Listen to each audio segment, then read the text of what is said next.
दोस्तों, बॉलीवुड और क्रिकेट के बारे में कुछ ऐसा है जो लगभग हमेशा एक महान प्रेम कहानी बनाता है।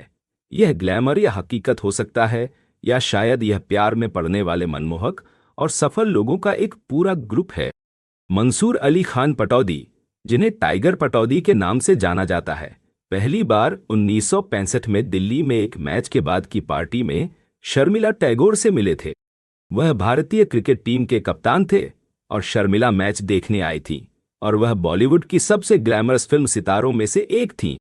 जैसा कि वे दोनों कई इंटरव्यू में स्वीकार कर चुके हैं, टाइगर ने शर्मिला की ज्यादा फिल्में नहीं देखी थी और वह क्रिकेट के बारे में भी ज्यादा नहीं जानती थी। टाइगर पटौदी एक शानदार नवाब थे, दोनों ही सुंदर और आकर्षक थे। टाइगर पटौदी उस युग के अधिकतर पुरुषों के विपरीत थे। उनके पास एक वेस्टर्न स्टाइल और चाल चलन था।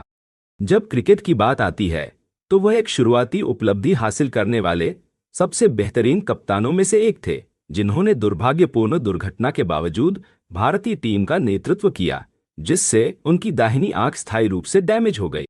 13 साल की उम्र में सत्यजीत रे के डायरेक्शन में अपने अभिनय करियर की शुरुआत करने वाली शर्मिला टैगोर जल्द ही बॉलीवुड में एक सनसनी बन गईं। हालांकि उनकी समानता के बावजूद टाइगर पटौदी और शर्मिला टैगोर में बहुत अंतर था। वह एक मुस्लिम शाही थे और वह प्रतिष्ठित टैगोर परिवार से थीं। उनका नवाबी परिवार अभिनय के पेशे के बारे में ज्यादा नहीं सोचता था, और उनके बंगाली परिवार ने पटौदी की कृपालु जीवन शैली के बारे में बहुत अच्छी बातें नहीं सुनी थी। लेकिन टाइगर और शर्मिला प्यार में थे और उन्हें कोई रोकने वाला नहीं था। कुछ सालों तक डेटिंग के बाद दोनों ने 1969 में शादी कर ली, और यह भारत की सबसे पॉपुलर शादियों में से एक थी। दिलचस्प बात यह है कि टाइगर पटौदी के प्रस्ताव से पहले दोनों ने पक्का किया कि उनके पास उनके परिवारों की स्वीकृति थी, और जहां मीडिया ने उनके रिश्ते को बर्बाद करार दिया था, वहीं उनके मिलन ने सभी को चौंका दिया। ऐसे समय में जब फीमेल एक्ट्रेस के पास शादी के बाद कोई करियर नहीं बचा था, शर्मिला टैगोर ने फिल्मों में वापसी की और मातृत्व के बाद भी काम करना जारी रखा।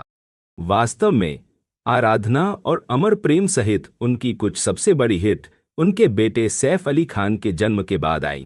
मीडिया ने उनकी शादी को एक छोटी सी शादी करार दिया था। इसके लंबे समय तक चलने की उम्मीद नहीं की थी, लेकिन सभी को गलत साबित करते हुए 42 साल तक प्यार में बंधे रहे। 2011 में टाइगर पटौदी की मृत्यु तक। अपनी शादी के समय शर्मिला ने गर्व से घोषणा की थी कि दूसरे धर्म के व्यक्ति से शादी करना वास्तव में उनके लिए कई मायनों में फायदेमंद था। उनका एक दूसरे के लिए प्यार और सम्मान से भरे बराबरी का विवाह था। उन्होंने सामाजिक मानदंडों को तोड़ दिया, अपनी शर्तों पर जीते, और साथ में हम सभी को जीवन भर की प्रेम कहानी दी। अगर रिलेशनशिप गोल्स कभी निकाले जा सकते हैं, तो यह पटौदी के मूल नवाब और हिंदी सिनेमा की बंगाली सुंदरता के रोमांस से बेहतर नहीं हो सकता।